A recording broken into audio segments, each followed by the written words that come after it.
뉴스핀 최영수입니다. 취임 후에 1년 가까이 고생 많으셨고요. 이 정부의 그 성과는 여러 가지 있겠지만 과거 정부가 에너지를 이념적으로 접근해서 불필요한 갈등을 유발했던 것과 달리 실용의 시각에서 개혁을 추진했다는 것에 추진했다는 게 큰 성과 중에 하나라고 생각합니다. 우선 그 말씀을 드리고 싶고요. 질문 두 가지 드리겠습니다. 우선 상반기에 전기요금 시간대별 개편해서 여러 가지 이제 가시적 효과가 나타나고 있는데요. 지산지소 이 원칙을 좀 더 극대화하려면 지역별 요금제도 시급합니다. 하반기에 언제쯤 방안을 좀 제시하실지 그 부분 좀 말씀해 주시고 구체적인 좀 방안도 언급해 주실 수 있다면 그 부분도 얘기해 주시면 좋을 것 같습니다. 두 번째는 전기차 확대가 아까 말씀하신 대로 가속화되고 있는데 이게 중앙정부 예산도 하반기 되면 소진된 경우가 있고 지자체 보조금도 굉장히 소진되는 그 경우가 많아서 오히려 그 전기차 확대에 발목을 잡고 있다는 지적이 나오고 있습니다. 그래서 이 보조금 제도의 이 한계, 연말과 연초에 항상 소진 문제가 있어서 병목 현상이 있잖아요. 기금 형태로 좀 바꿔서 뭐 에너지 혜택회계나 뭐 전력 요금의 일부를 지원하든가 해서 연말 연초 시기와 상관없이 상시적으로 소비자들이 수요가 단절되지 않는 그런 방안을 좀 강구할 필요가 있는데 보조금 제도의 장점도 있지만 문제가 뭐냐면 생산자 입장에서도 연간 보조금이 정해지면 딱 그 캐파만 준비하고 더 이상 양산하려고 하지 않는다는 단점도 있습니다. 그래서 그런 두 가지 단점을 좀 보완하려면 지금의 체제에서 조금 더 나은 그런 체제로 전환해야 되지 않을까 싶은데 그 중에 하나가 기금 형태로 해서 지원하는 방안이 나오고 있거든요. 그 부분에서 혹시 그 포함해서 다른 대안이 있으시면 혹시 고민한 게 있으면 말씀해 주시면 좋을 것 같습니다. 네. 전기요금 체계가 만들어지고 나서 시간대별 요금제로 바꾼 게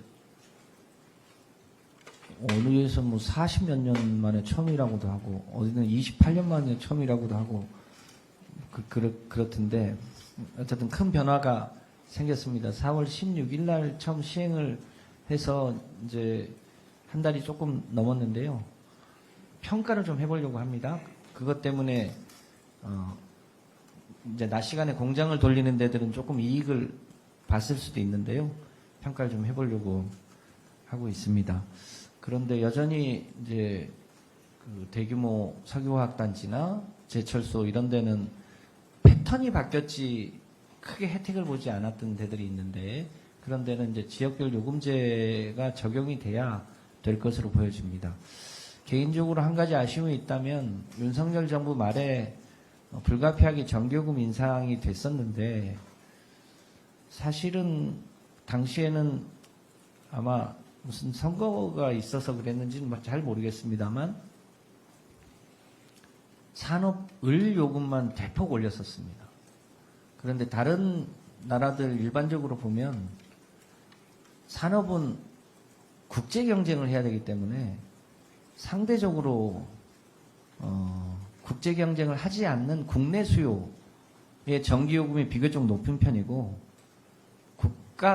국제 경쟁을 해야 되는 산업용 요금이 비교적 낮은 편입니다.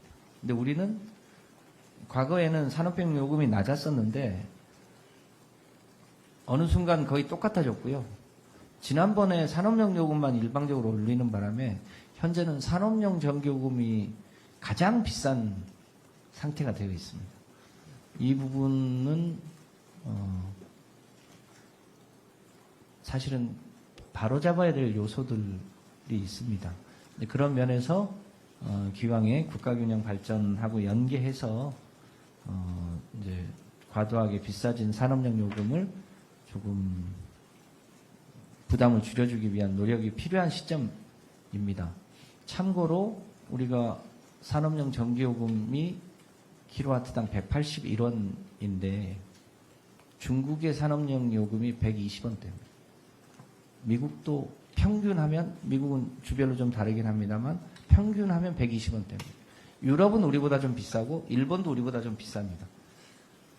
우리는 지금은 상당 부분을 중국하고 경쟁을 하고 있는 상황이라 그런 걸 감안해 보면 산업용 전기요금을 조금 더 하향 안정화할 필요가 있는 상황입니다. 이 문제는 저희가 이제 큰 차원에서는 제도 설계를 내부적으로는 했고 또 부처 협의도 좀 거쳐야 되는데 일정한 부처 협의까지 거치고 나면 바로 확정하기는 어렵고 국민 공청회 과정을 조만간 거치면서 또 국민들의 의견도 수렴하고 그리고 이제 최종 확정하고 그러면 이제 한전 내에 이사회를 거쳐서 이제 장관 승인까지를 거쳐야 되는데요.